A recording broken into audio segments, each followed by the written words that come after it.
the deserts of Chile to the hills of Canaan, ancient whispers tell of giants. Kings with iron beds, warriors like Goliath, and red-haired tribes sealed in caves. Were they myths or remnants of a world we've forgotten? Beneath the ancient verses of the Old Testament lies a story both enigmatic and enduring, the tale of the Nephilim. Briefly mentioned in the book of Genesis, they are described as beings of extraordinary stature and strength. The mighty men of old, men of renown.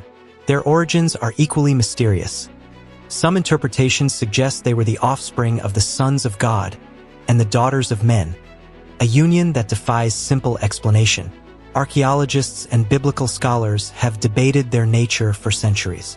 Were they literal giants who walked the earth before the Great Flood, or symbolic figures meant to convey moral and spiritual truths?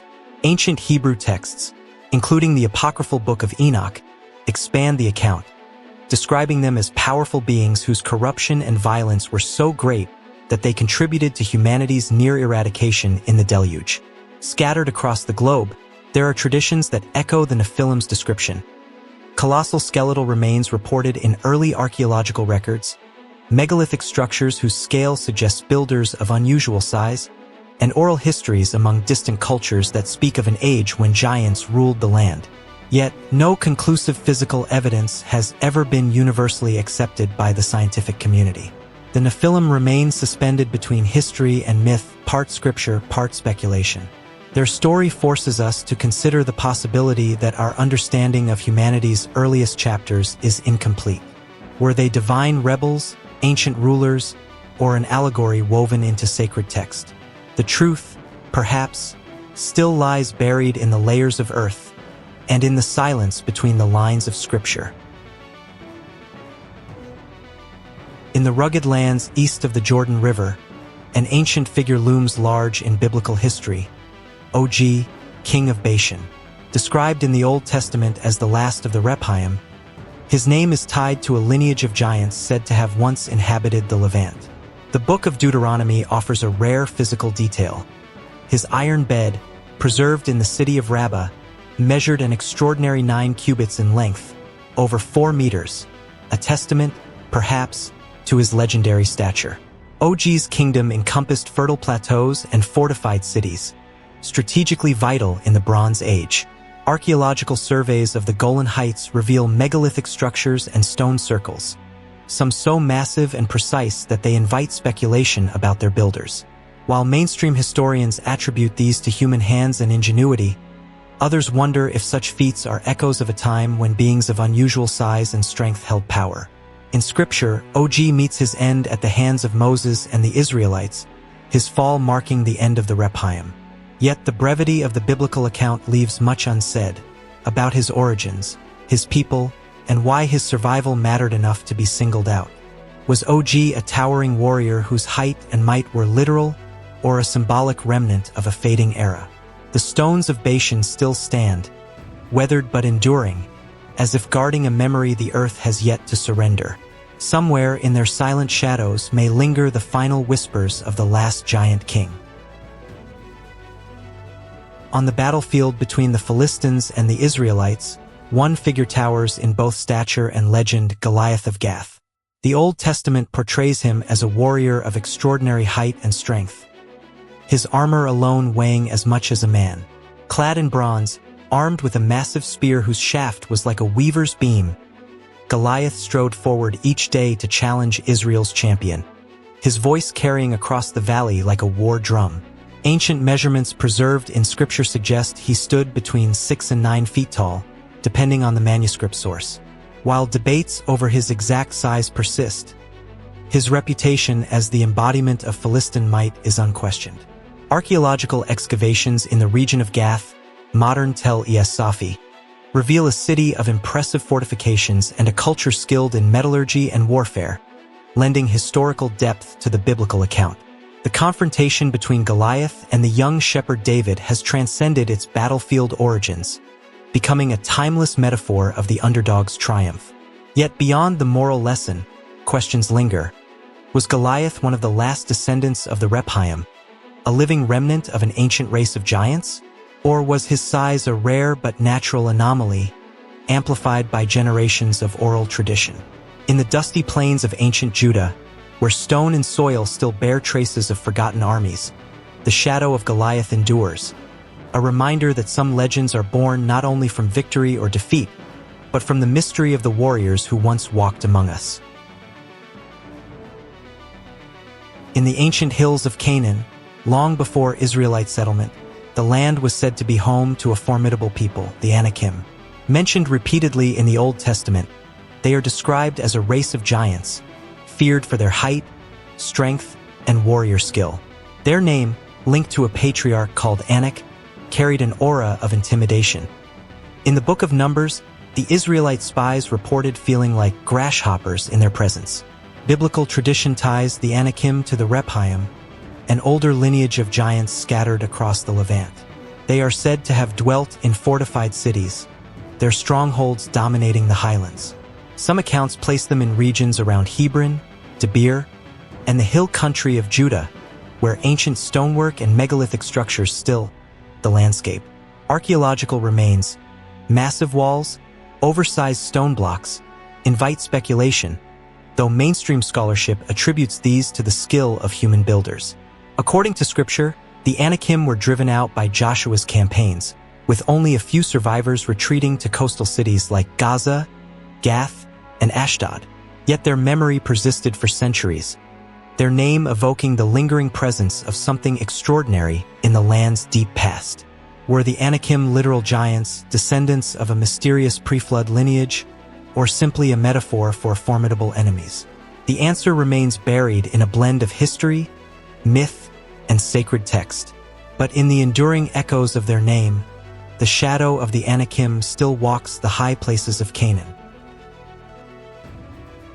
Across the ancient landscapes of the Levant, the name Rephaim drifts through biblical passages, Canaanite myths, and early historical traditions, a people remembered as giants. In the Old Testament, they appear as an ancient race, feared for their size and strength, inhabiting territories east of the Jordan River, in Bashan, and in the valley of Rephaim near Jerusalem. Their origins are obscure. Some biblical accounts link them to pre-flood beings like the Nephilim, while Ugaritic texts depict the Rephaim as powerful ancestral spirits, kings of old who still held influence from the realm of the dead. This duality, giants in life, shades in death, sets the Rephaim apart from other legendary tribes.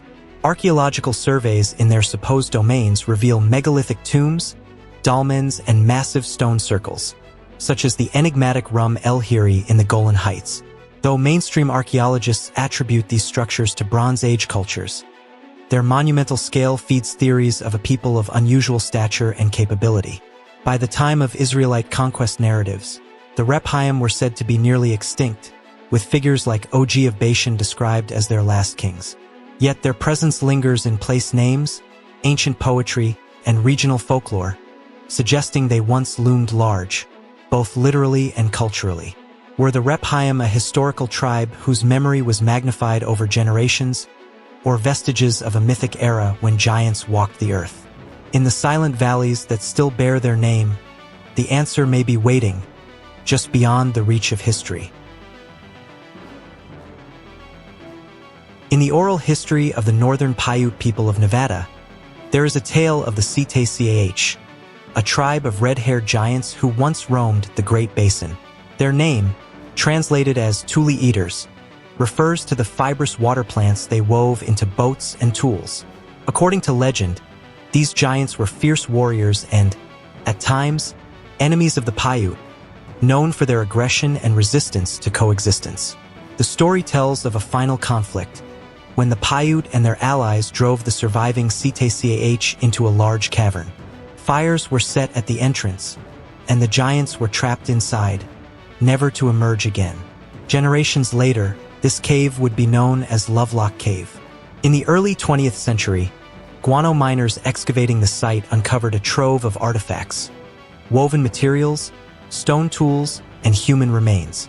Among the discoveries were skulls and bones that some claimed belonged to unusually tall individuals, fueling speculation that the Etched legend had a basis in reality. Anthropologists, however, classified most remains as within normal human size, attributing the red hair to post-burial chemical changes rather than genetic traits. Yet the convergence of folklore, unusual archaeological finds, and the enduring mystery of the cave continues to intrigue researchers and storytellers alike. Were the Cetaceh truly a tribe of towering, red-haired people, or a symbolic enemy immortalized in Paiute memory? In the cool darkness of Lovelock Cave, the echoes of the legend still seem to linger. In the rolling river valleys of the Ohio and Kanawha regions, the Adena culture flourished between 1000 BCE and 200 CE, a prehistoric society known for its elaborate earthworks and burial mounds. Among the early 19th and 20th century excavations of these mounds, local newspapers and antiquarian reports began to circulate unusual claims. Skeletal remains measuring well above average human height, some said to reach 7 feet or more. The Adena people, skilled in stone and bone craftsmanship, left behind artifacts of remarkable detail, intricately carved pipes, finely worked tools, and ceremonial ornaments. Their mounds, often constructed in conical shapes, served as both burial sites and ceremonial landmarks. In several recorded accounts, large skeletons were reported buried with elaborate grave goods, suggesting individuals of high status or importance. Mainstream archaeology has generally regarded these giant descriptions with skepticism, citing the lack of preserved specimens and the tendency for early excavators to exaggerate or misinterpret findings. Many of the largest skeletons may have represented tall but naturally occurring individuals within the population, rather than a separate race of giants. Still, the persistence of these reports, paired with the scale and precision of Adena earthworks, has kept the idea alive in regional folklore. Whether the Adena giants were a reality or a product of embellished observation, the mounds remain silent witnesses to a culture whose physical and ceremonial presence once dominated the ancient North American landscape. Somewhere beneath their grassy slopes may lie answers that archaeology has yet to uncover. Along the windswept coasts of South America's southernmost reaches, early European explorers reported encounters that would feed one of history's most enduring travel legends, the Patagonian giants. In 1520, during Ferdinand Magellan's circumnavigation, Antonio Pigafetta, the expedition's chronicler, described meeting indigenous people of extraordinary height on the shores of what is now Argentina. He claimed they stood so tall that the Europeans barely reached their waists. Subsequent expeditions, including those led by Sir Francis Drake and later 18th century explorers, repeated similar observations, though with varying degrees of exaggeration. These accounts describe towering figures wrapped in guanaco skins, wielding large bows, and moving with remarkable agility across the plains.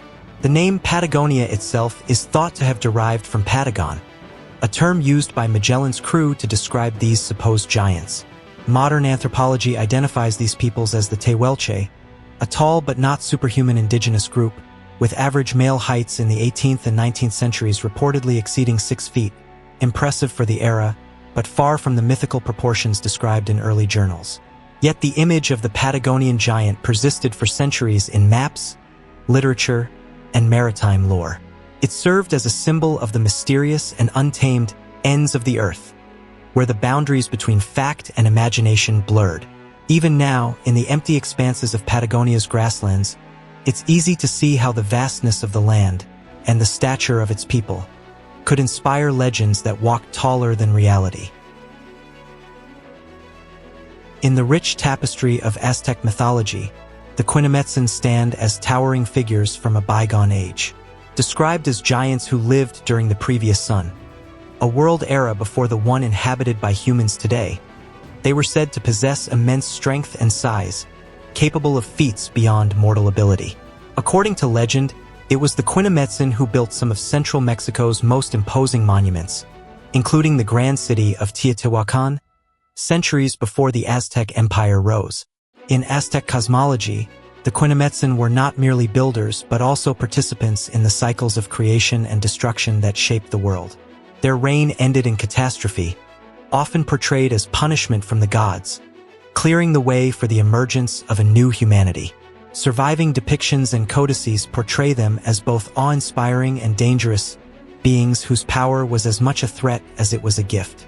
Archaeologically, Teotihuacan's vast scale still provokes wonder. The Pyramid of the Sun, the Pyramid of the Moon, and the Avenue of the Dead are aligned with astronomical precision and built from millions of tons of stone. While historians attribute these achievements to the city's human inhabitants between 100 BCE and 550 CE, the Aztec belief in giant architects reveals how later civilizations sought to explain such monumental accomplishments. Whether the Quinametsin were real beings, mythic symbols of an earlier race, or metaphors for ancient peoples whose identities were lost, their legend endures, standing as tall in the imagination as the pyramids they are said to have raised. Rising from the summit of the Pyramid of Tlahuizcalpantecutli in the ancient city of Tula, for stone warriors stand in silent formation, the Atlantes of Tula, carved from basalt and each measuring over 4 meters in height. These towering figures are among the most iconic remnants of the Toltec civilization, which flourished in central Mexico between the 10th and 12th centuries CE. The Atlantes are depicted as armed warriors, bearing butterfly-shaped breastplates, feathered headdresses, and atlatls, spear throwers symbolic of both martial skill and divine authority. Their style suggests they once supported the roof of a temple, guarding the sacred space while also embodying the might of the Toltec state. While archaeologists view them as masterful works of artistry and engineering, later Aztec tradition imbued them with deeper mythic significance. Some accounts associated them with the Quinametsin, the giants of a previous age, suggesting that these statues were not mere representations, but echoes of an earlier, larger race of warriors. Tula itself was a city of monumental architecture, with ball courts, colonnades, and reliefs depicting jaguar and eagle warriors.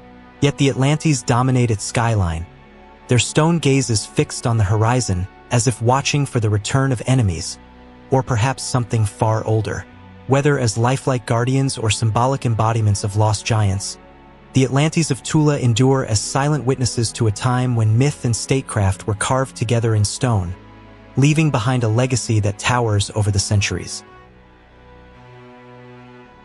In the arid expanse of Chile's Atacama Desert, etched into the slope of Cerro Unitas, lies one of the world's largest and most enigmatic geoglyphs, the Atacama Giant, measuring an astonishing 119 meters from head to foot.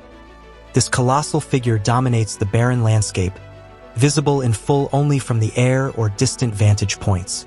Believed to have been created between 1000 and 1400 CE, the geoglyph is thought to depict a deity or astronomical figure important to the indigenous peoples of the region. Its distinctive rectangular head and intricate body markings have led researchers to suggest it may have served as a kind of celestial calendar. Specific lines and symbols correspond to lunar cycles, which would have been vital for agricultural planning in such a harsh environment. Yet the figure's sheer scale and stylized form have also fueled more speculative interpretations, from representations of mythic giants to connections with global traditions of monumental human-like figures carved into the earth. Unlike smaller geoglyphs in the region, the Atacama Giant stands alone, commanding the desert with a presence that feels both human and otherworldly. To this day, the precise cultural role of the geoglyph remains uncertain. Was it a guardian watching over the desert, a god marking the passage of seasons, or the enduring image of a legendary giant who once walked these sands? In the silent, windswept plains of the Atacama, the answer remains as elusive as the rain.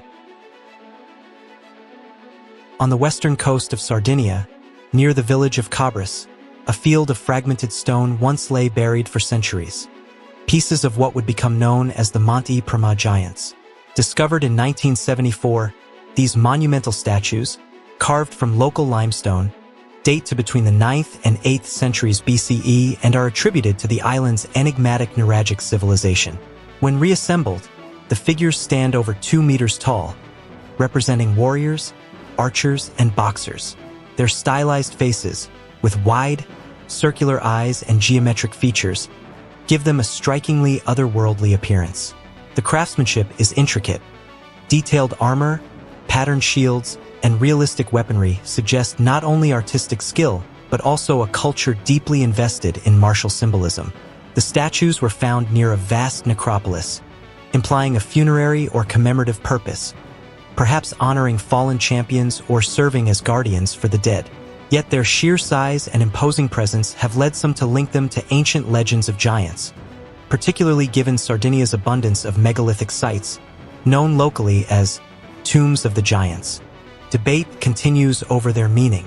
Were they heroic ancestors immortalized in stone, symbolic protectors, or depictions of semi-mythical figures from Nuragic lore? Whatever their origin, the Mont-e-Prama giants stand as a bridge between archaeology and legend, silent sentinels from a civilization whose voice is heard only through stone, waiting for the day their full story can be told. Across centuries of scripture, myth, and medieval lore, the names Gog and Magog have echoed with a sense of menace and mystery. First appearing in the Hebrew Bible, they are introduced in the book of Ezekiel as nations from the far corners of the earth, destined to rise against Israel in a climactic battle. In the book of Revelation, they reappear as symbols of the final rebellion against divine order, their defeat marking the end of an age. While originally portrayed as peoples or kingdoms, later traditions, particularly in medieval Europe and the Islamic world, transformed Gog and Magog into monstrous or giant-like beings, sometimes depicted as walled away in a distant land until the end times.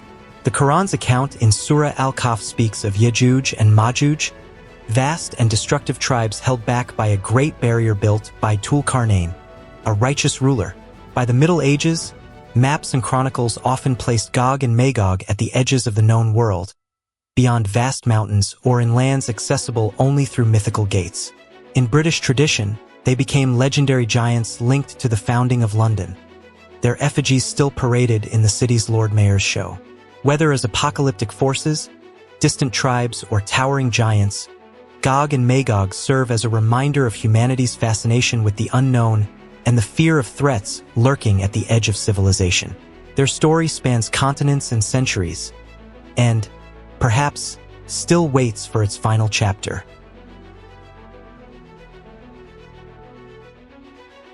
In the legends of Britain's earliest days, few names loom as large as Gog-Magog.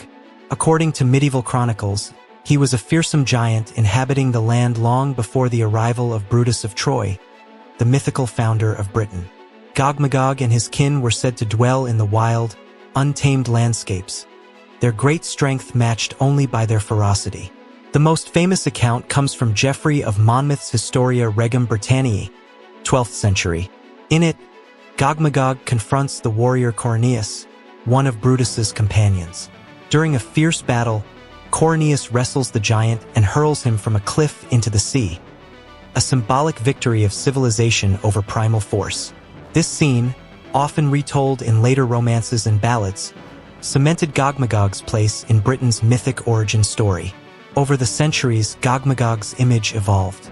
By the Middle Ages, he and a companion giant were depicted as protectors of the city of London, their effigies carried in civic processions. Today, towering wooden figures of Gog and Magog still stand in the Guildhall, silent symbols of a legend that has been woven into the fabric of the city.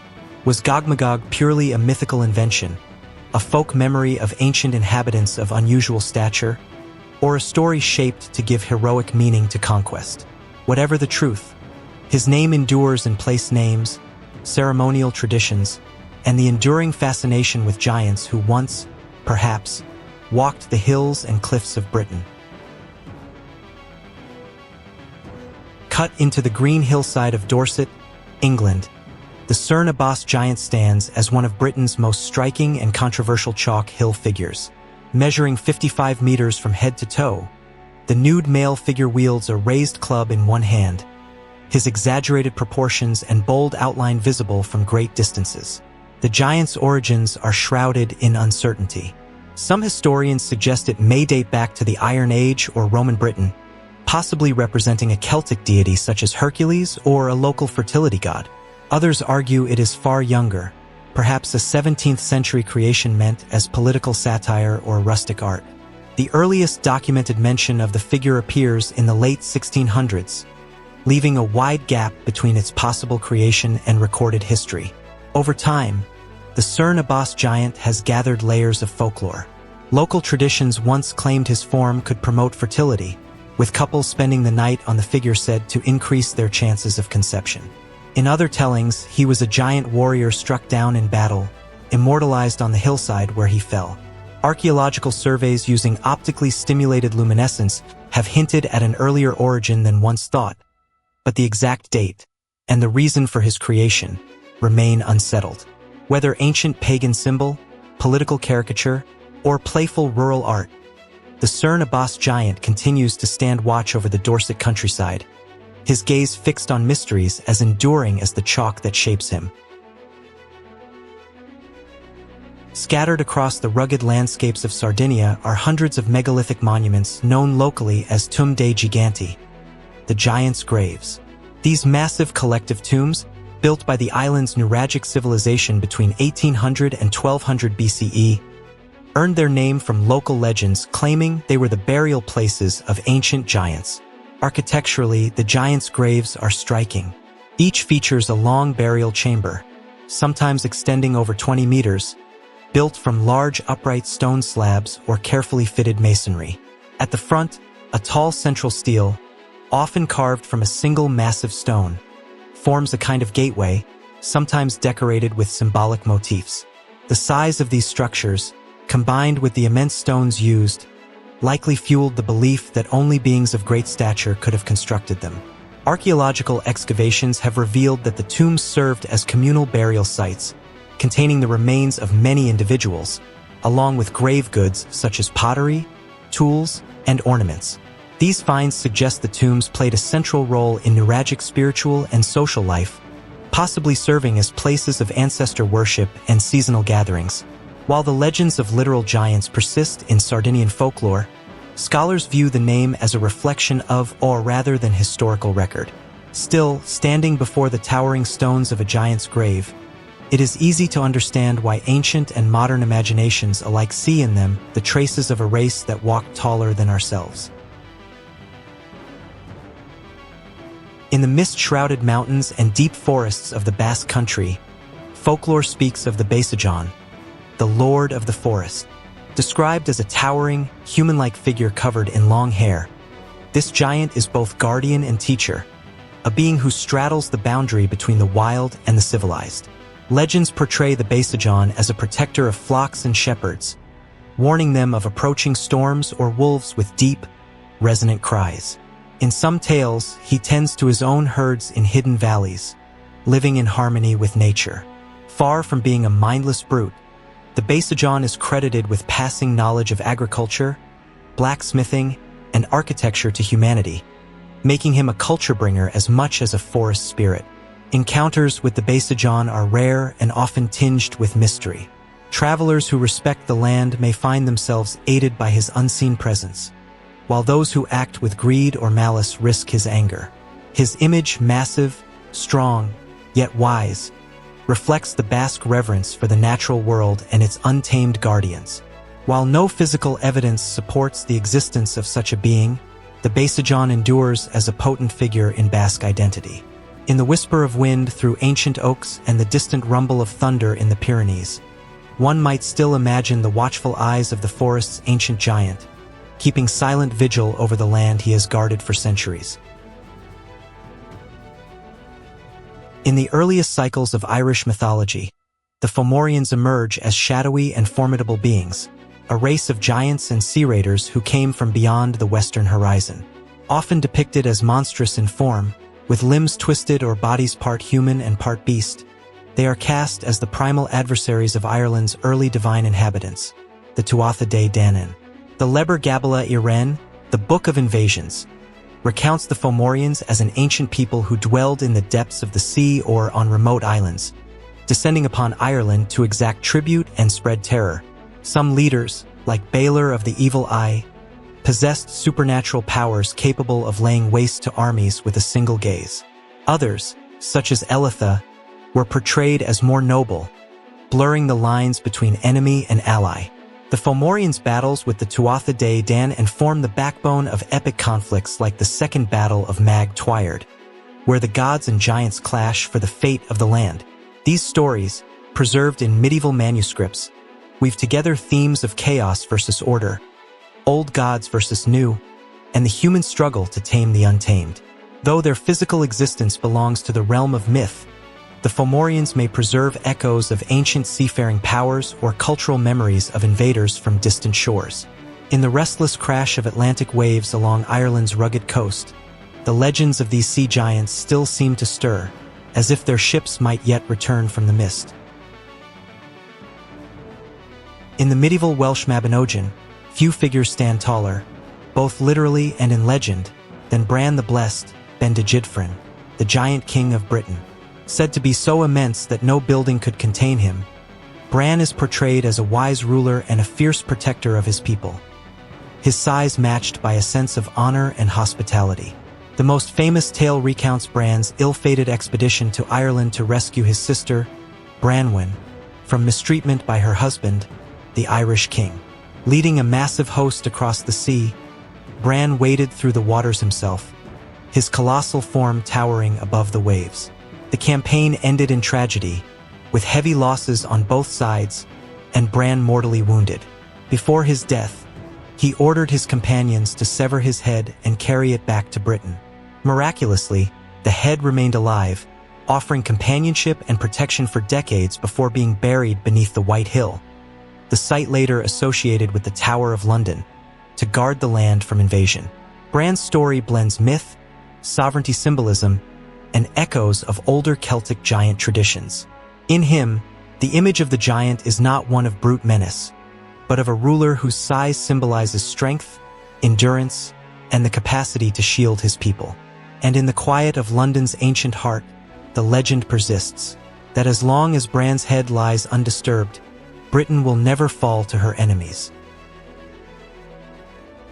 In the vast and shadowed landscapes of Norse mythology, the Jotnar, often called frost giants, fire giants, or simply giants, stand as ancient and powerful beings who existed before the gods themselves. Far from being merely brutish foes, the Jotnar embody elemental forces, the primal chaos of ice, fire, earth, and wild nature. According to the Prose Edda and Poetic Edda, the cosmos began in the yawning void of Ginnungagap, where the icy realm of Niflheim met the fiery world of Muspel. From this clash emerged Ymir, the first of the Jotnar, whose body became the very substance of the world. His flesh the earth, his blood the seas, his bones the mountains. From his kin came both enemies and ancestors of the gods, for many of the Aesir themselves trace bloodlines back to the giants. The Jotnar inhabit Jotunheim, a realm of crags, glaciers, and deep forests, separated from the gods' stronghold of Asgard by perilous rivers and icy peaks. Some, like Skadi the Huntress or Geir the Radiant Bride of Freyr, form alliances or kinship ties with the gods. Others, like Surtur the Fire Giant, are destined to bring about Ragnarok, the final destruction of the worlds. In the Norse imagination, the Jotnar are not merely antagonists, but necessary forces, representing the untamed and the inevitable, the chaos without which order cannot exist. Even in Myth's End, when Surtur's flames consume the 9 realms, the giant's legacy will shape whatever rises from the ashes.